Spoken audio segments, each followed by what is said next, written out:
Quoi? Je suis avocat fiscaliste. Je facture à l'heure, alors j'ai l'habitude de prendre mon temps. Vous pensez que cette présentation est gratuite? Vous m'offrez votre bien le plus précieux, le temps.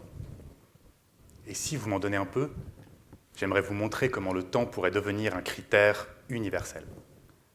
Un critère universel pour répartir les richesses des multinationales de l'agroalimentaire.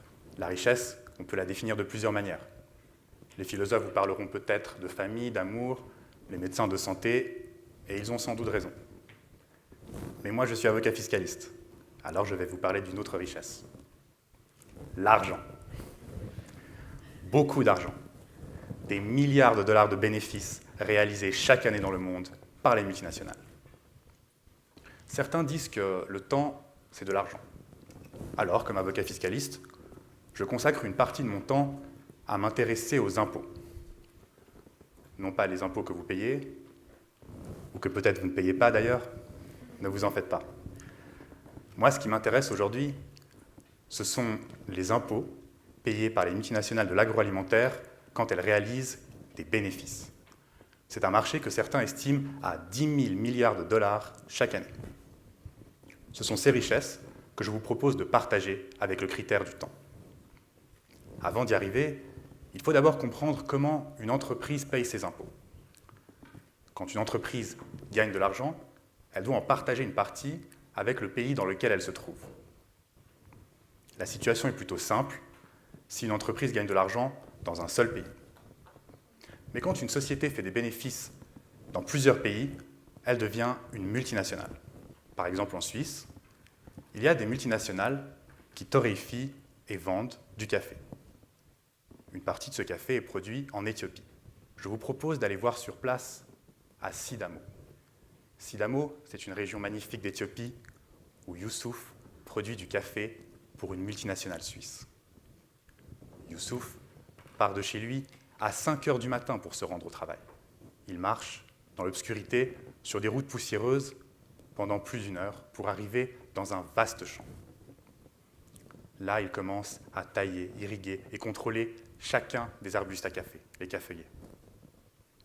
Ensuite, il sélectionne les cerises à café, manuellement, une à une. Il faudra à Youssouf 14 heures de travail, tous les jours, pendant 10 mois, pour pouvoir enfin exporter son café vers la Suisse. Ici, il faudra une vingtaine de minutes à une multinationale pour le torréfier, et il me faudra quelques minutes de plus pour le boire. Dans cette situation, quel pays peut réclamer le paiement de l'impôt? L'Éthiopie ou la Suisse? Qui doit payer l'impôt? Le torréfacteur, le producteur, le vendeur? Ça se complique. Pour répondre à ces questions, il faut revenir ici, à Genève, en 1929. En 1929, où les pays les plus riches se sont réunis dans le cadre de la Société des Nations, l'ancêtre des Nations Unies. Ils se sont demandé comment imposer le bénéfice des multinationales. Ils ont longuement réfléchi, et après de longues réflexions, ils ont décidé que l'argent devait aller chez eux. Pour ça, ils ont créé des conventions fiscales. Ce sont des accords entre les pays qui permettent de déterminer comment on impose une entreprise qui fait des bénéfices dans plusieurs pays. Alors je vous résume un siècle d'histoire et je vous propose de retenir une chose. Les pays imposent leurs entreprises en fonction des prix du marché. Le prix du marché, c'est un prix sur lequel un acheteur et un vendeur se mettent d'accord. Par exemple, moi, quand j'ai acheté ce café, je n'ai pas vraiment osé négocier avec une multinationale, mais j'ai été d'accord de payer 4 francs. Avec 1 kg de café, on peut faire 100 tasses. Et donc, je vous passe le petit calcul, mais pour 1 kg de café, le bénéfice de la multinationale, c'est 400 francs. En réalité, c'est un peu plus compliqué. La multinationale a des dépenses. Elle doit payer ses employés, payer son café. Mais pour notre exemple, je vous propose de dire que la Suisse peut imposer la multinationale sur 400 francs. Youssouf, lui, il a essayé de négocier avec la multinationale. Bon, ça ne lui a pas vraiment réussi. Pour 1 kg de café, il a obtenu 1 franc. C'est le prix du marché. Et donc l'Éthiopie peut imposer 1 franc. Les 10 mois de travail de Youssouf n'ont aucune valeur face à la loi du marché. Cette vision a perduré plusieurs décennies, jusqu'en 2012. En 2012, où cette petite tasse de café a provoqué l'un des plus grands séismes de l'histoire de la fiscalité. En 2012, un article nous a révélé que le plus grand distributeur de café au monde ne payait que 5% d'impôts sur son bénéfice. Par la suite, il y a eu d'autres révélations, et nous avons découvert que de nombreuses multinationales échappaient en toute légalité au paiement de leurs impôts. Pourquoi ? Eh bien, les multinationales ont tellement bien compris les règles du marché qu'elles ont réussi à les utiliser à leur profit, pour payer moins d'impôts. Les vieilles méthodes de 1929 ne fonctionnent plus. Alors, pour faire face à cette situation, les États se sont à nouveau réunis dans le cadre de l'OCDE, l'Organisation de la coopération et du développement économique.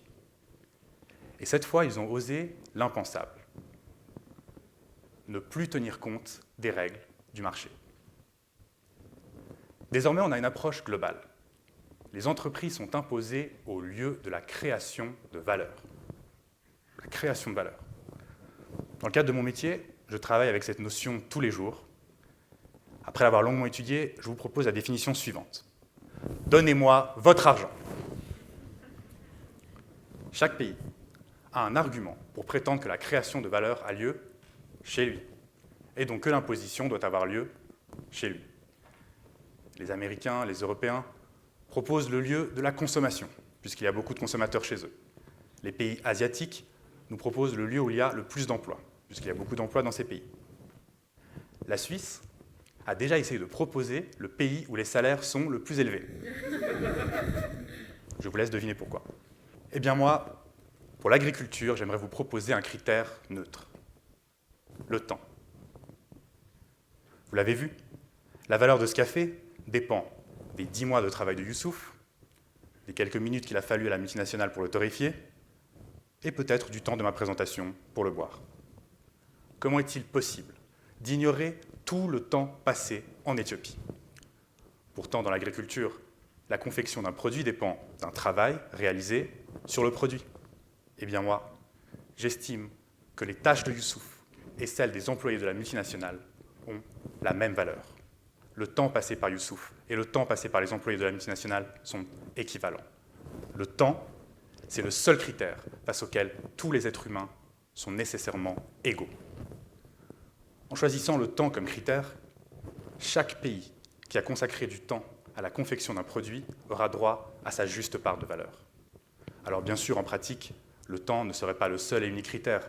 Il serait possible de le pondérer, de l'ajuster avec par exemple les consommateurs, les emplois, les investissements. Mais le temps serait le critère de base sur lequel les États se mettraient d'accord pour assurer une répartition des richesses plus juste. En ce moment même, la fiscalité est en train d'être complètement repensée. Le G7 et les États-Unis ont proposé avec succès un taux d'imposition mondial de 15% pour les multinationales. Derrière ces débats, souvent politiques, parfois techniques, il y a un enjeu absolument crucial. C'est la répartition des richesses dans le monde. Je ne demande pas aux multinationales de payer 1 centime de plus d'impôts. Ce que je demande, c'est de répartir les impôts qu'elles payent de manière plus juste. Et pour y arriver, ce que je vous demande à vous, c'est un peu de votre temps pour partager cette idée, pour affirmer que le temps de chaque personne dans chaque pays a la même valeur. Et si en buvant votre tasse de café, vous vous demandiez encore « What else ?», voici peut-être la réponse.